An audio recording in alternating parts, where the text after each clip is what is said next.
Hello, this is Dietz talking about the Triphasic Training book, and I'll be speaking to you about page 169. It is essentially the 4-day-a-week training method that I would use, or a sample program of what I would use during the 4-day-a-week training method. And essentially we'll be talking about block 1, which should be a 2 to 3 week phase of eccentric focus on your main lifts with this particular level of athlete.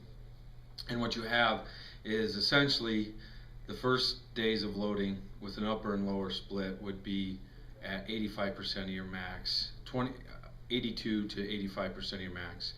And then the next 2 days would be day 3 and day 4 of your program with a high load of your max, and that would be roughly between 92 and 95%. And then what we did leave off was the third day of loading, which would be a lower level around 80% with higher volume. Now the difference between the 4-day versus the 3-day is essentially that the 4-day only has 2 days of loading. So realistically you could say it's a high-low method, but very 2 intense days. The program that you have on 196 that we give a sample of is essentially an in-season program for a let's say a mid-sprinter type of sport. So they're sprinting sometimes or they're not at other times, if you wanted to go 4 days. Now on example day 1, we do have some contrast mixed in with the 82% loading day, and you can see at the 5th block of the program there's some long duration isometrics. And usually what happens during the eccentric phase is you've just come out of a block or 4 to 6 weeks of training in regards to the general preparatory phase. And then at the bottom there's a yellow block with power clean. This is optional. This is nothing I require for my athletes, but ultimately some of them ask to do them in regards to they believe that it can help them in power and explosion. Usually by the end of the cycles they realize that they're not getting much benefit out of it, and they move away from it. Then day 2, you can see we would do a upper body, which day 2 of this block and day 1 are legs on day 1, upper body day 2. And any particulars other than it would be an eccentric focus on your bench press and some of the other core assisted exercise, you could say. And you can see that the long duration isometrics are that of a core nature focus. Day 3, you can see in block 1 there's a few rehab exercises, prehab.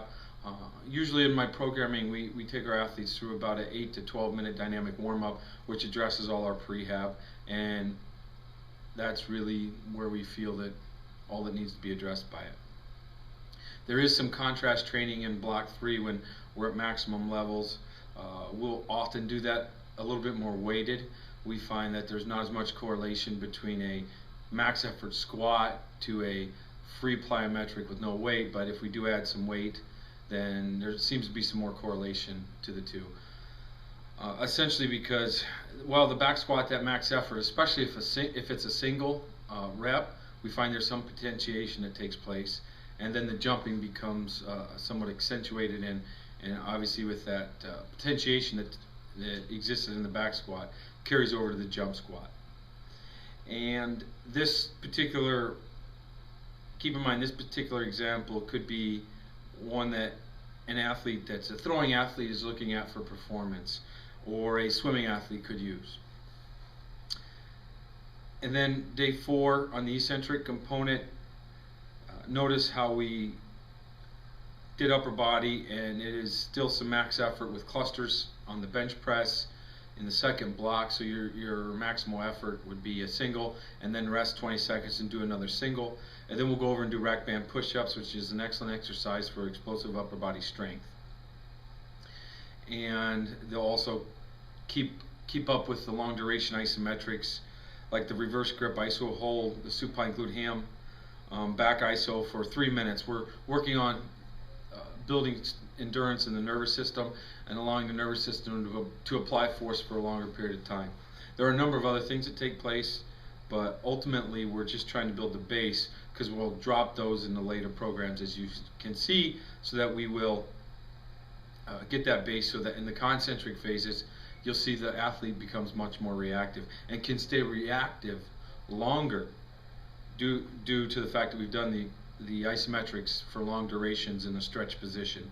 And with that longer reactiveness, obviously what you have is the ability to train more with higher value.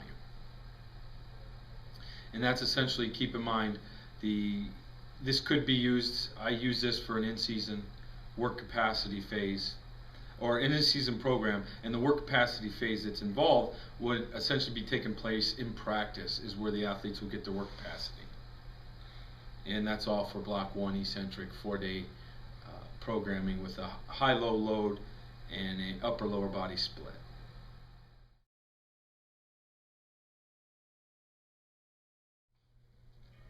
This program is on page 198 of the triphasic book, and what you have is essentially a transformation from the eccentric component of the block method in the 4-day model, which is an upper-lower body split 2 days a week, to an isometric focus during that block training time. And again, blocks are 2 to 3 weeks long in most cases.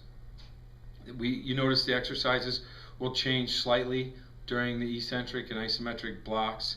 Sometimes they don't, but ultimately you'd want to lead everything into becoming more reactive, as we've spoke of in the book. So with this particular loading methods, you can understand, the more advanced your athletes get, you can add more isometric movements throughout the entire program during this phase, because if an athlete's in great shape, then they're able to handle more isometric and specific stress, which you'll see greater results in later. They actually may become a little bit more overtrained, but as long as they're in good shape and have a foundational base, most athletes can handle it. And I believe this is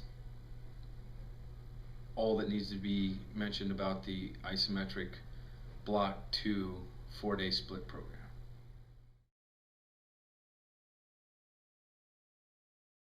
This is some information on the page 200 from the triphasic training book.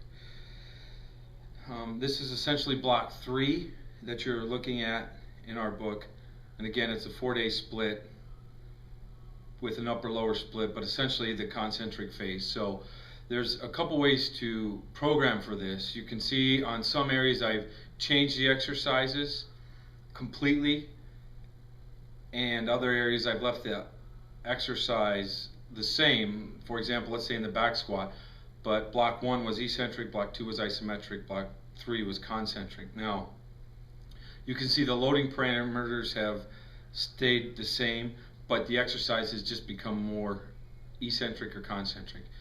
And with this focus, what you begin to realize is that it's a natural progression for periodization or deloading over time, and peaking just because of the duration the athlete's under the bar.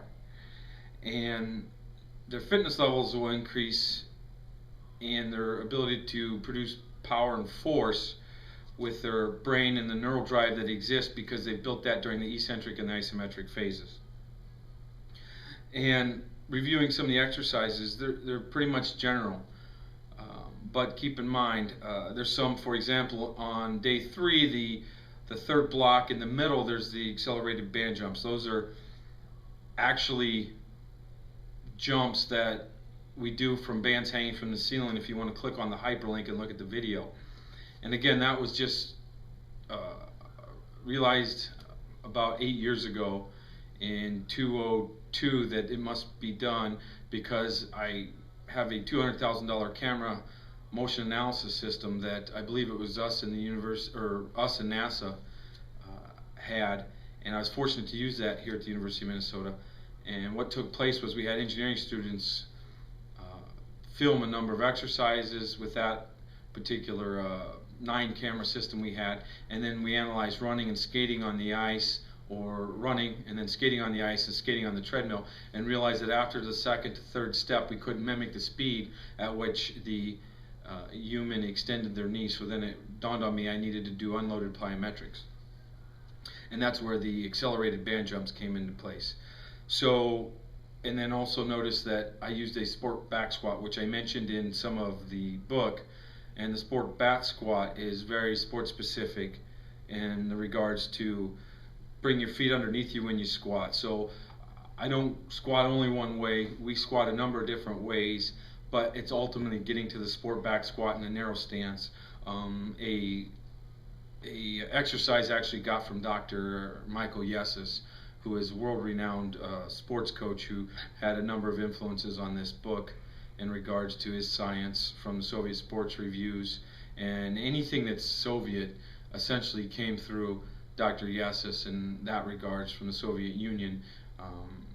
I would say 95% of everything that came through the Soviet Union came through Dr. Dietz. To this day, I still see people using and talking about methods that he wrote about 30 years ago that they think are cutting edge, but the Soviets had already realized they were very important. Now, again, this whole 4-day split example program I gave here was one that could be used for an athlete with that would use a lot of shoulder or back motions in the course of their sport.